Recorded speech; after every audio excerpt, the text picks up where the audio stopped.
यह कहानी है 32 साल की समीर की। यह कहानी सच्ची घटना पर आधारित है। उस रात वह अपने ऑफिस से घर जा रहा था। उस दिन उसकी एनिवर्सरी थी, पर उसे ऑफिस से निकलने में देरी हो गई थी। घर उसकी पत्नी रेशमा उसका इंतज़ार कर रही थी, पर उसकी बाइक स्टार्ट ही नहीं हो रही थी। उसने सोचा कि बस आने का टाइम हो गया है, तो क्यों ना वह बस लेकर ही चला जाए। बस स्टैंड तक पहुंचते पहुंचते आसमान में गरज रहे बादल बरसने लगे और देखते ही देखते बहुत ही तेज बारिश होने लगी।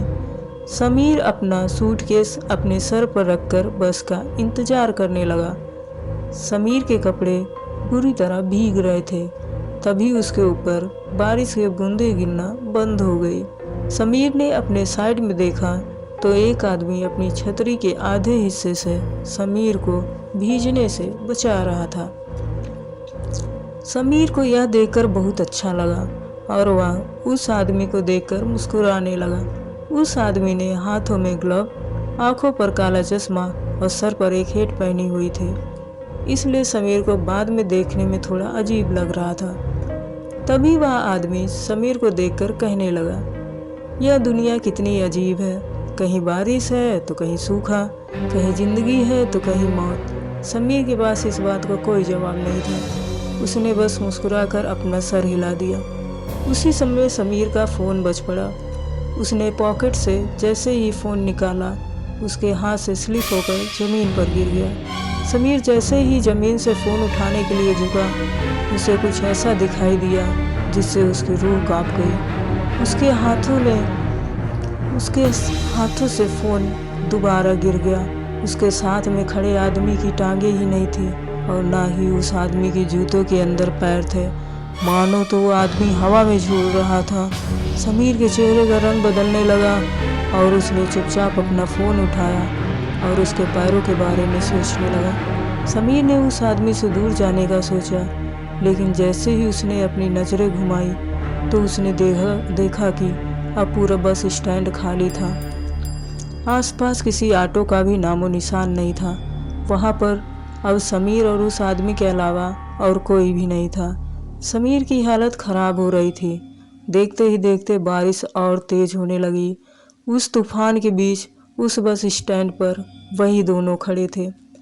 समीर को बारिश की वजह से अब कुछ ठंड भी लगने लगी थी।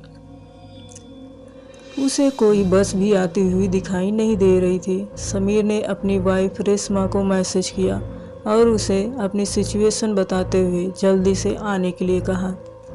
यह मैसेज लिखते ही समीर को उस आदमी की आवाज़ आई, रेशमा को यहाँ बुलाना ठीक नहीं होगा समीर।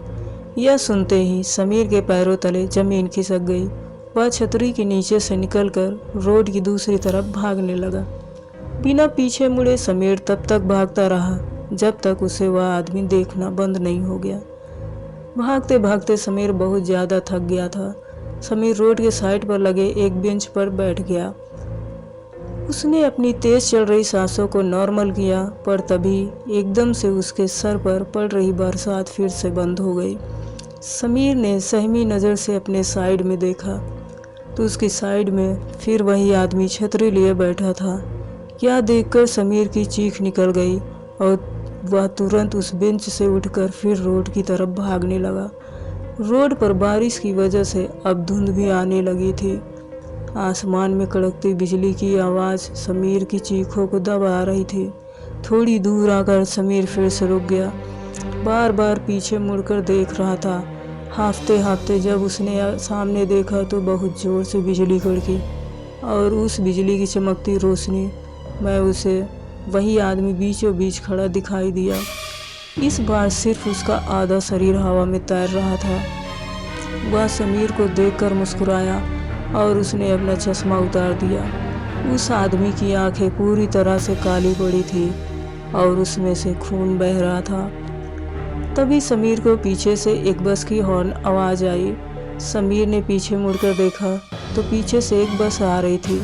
अचानक ही बहुत सारे लोगों की भीड़ बस की तरफ आने लगी। समीर को अपनी जान बचाने का और कोई रास्ता नहीं दिख रहा था। वह दौड़कर उस बस पर पहुंचा। जैसे ही वह बस स्टैंड पर आई सभी लोग धक्का मुक्की करके उस बस में घुसने की कोशिश करने लगे। उसी धक्का मुक्की में समीर उस भीड़ के बीच गिर गया। उसके पूरे शरीर पर लोगों की पैर लग रहे थे और समीर कुछ भी नहीं कर पा रहा था।